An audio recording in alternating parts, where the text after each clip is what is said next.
क्या आपने आग बुझाने वाली फायर ब्रिगेड को किसी के आंगन की धुलाई करते हुए देखा है? शायद नहीं, लेकिन ऐसा हुआ है। उत्तराखंड के बागेश्वर से आई एक तस्वीर ने कई सवाल खड़े कर दिए हैं। भाजपा जिला कार्यालय में बारिश के बाद फर्श पर जमा कीचड़ साफ करने के लिए फायर ब्रिगेड के वाहन बुलाए गए।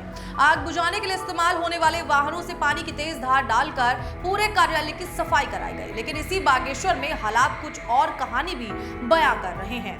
लगातार बारिश के कारण कई इलाकों में लोगों के घरों में पानी घुसने की शिकायतें सामने आ रही हैं। जगह जगह जलभराव, उफनते गधेरे और सड़कों पर बहता मलबा लोगों की रोजमर्रा की जिंदगी को प्रभावित कर रहा है। बच्चों को स्कूल जाने में परेशानी हो रही है, महिलाओं को घर से निकलने में दिक्कतें हो रही हैं और रोज कमाकर खाने वाले लोगों का काम भी प्रभावित हो रहा है।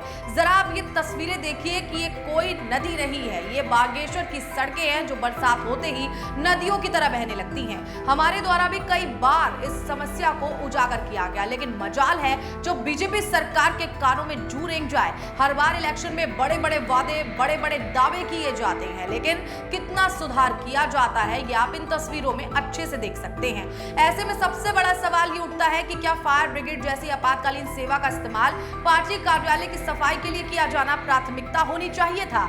जब आम लोग बारिश और जलभराव की समस्या से जूझ रहे हो, तब सरकारी संसाधनों का उपयोग किस उद्देश्य के लिए होना चाहिए? स्थानीय लोगों का कहना है कि हल्की बारिश होते ही कई इलाकों में पानी भर जाता है। वर्षों से नालों की सफाई, जल निकासी और मलबा प्रबंधन की समस्याएं बनी हुई हैं। अगर इन समस्याओं का समय रहते समाधान किया जाता तो लोगों को हर मॉनसून में ऐसी परेशानियों का सामना नहीं करना पड़ता। अब सवाल सिर्फ एक कार्यालय की सफाई का नहीं है, बल्कि प्राथमिकताओं का है। क्या सरकारी मशीनरी का पहला दायित्व जनता की परेशानी दूर करना है या राजनीतिक कार्यालयों को चमकाना है? क्या जिन संसाधनों का इस्तेमाल आपदा और आपातकालीन सेवाओं के लिए होना चाहिए, उनका उपयोग इस तरह किया जाना उचित है? बारिश के इस मौसम में बागेश्वर की तस्वीर दो अलग अलग तस्वीरें बयां कर रही है। एक तरफ अपने घरों और सड़कों पर पानी और मलबे से जूझती जनता और दूसरी तरफ फायर ब्रिगेड की तेज धार से धुलता एक राजनीतिक कार्यालय। अब ये तय जनता को करना है कि शासन की प्राथमिकताएं आखिर किसके लिए तय हो रही हैं।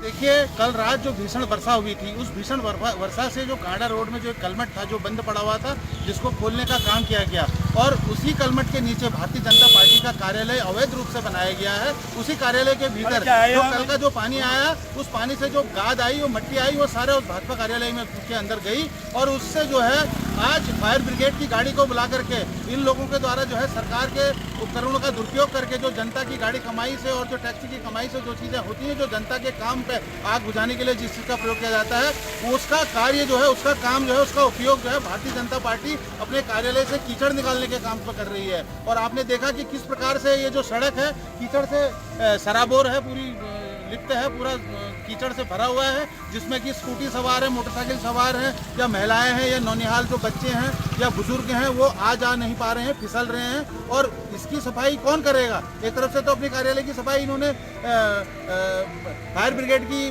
मशीन को बुला करके, उसके गाड़ी को बुला करके अपने कार्यालय की सफाई करवा दिया और दूसरी तरफ से वो जो कीचड़ आया है, उस कीचड़ को इन्होंने जो है रोड में बहाने का काम किया है। दूसरी तरफ उसके बगल में ही कुमती नाला है, गधेरा है, जिस पर कि आज आप देखिए जा करके कि उसमें से न बच्चे निकल पा रहे हैं, न महिलाएं, न बुजुर्ग, न कोई बीमार व्यक्ति उससे जा पा रहा है, न कोई रिश्तेदार अपने घरों में रिश्तेदारों के घरों पर आ जा पा रहे हैं। और इस तरीके का करते उनके द्वारा किया जा रहा है, जो बड़ा अशोभनीय है, निंदनीय है। और इस तरीके की घटना बड़ा इस समाज के लिए बड़ा एक ऐसा सबक लेके आएगी, जो कि आप देखिए कि जिस समाज के लिए सरकारें काम करती हैं, उसी समाज के उसी उपकरणों का दुरुपयोग करने का काम ये भारतीय जनता पार्टी कर रही है।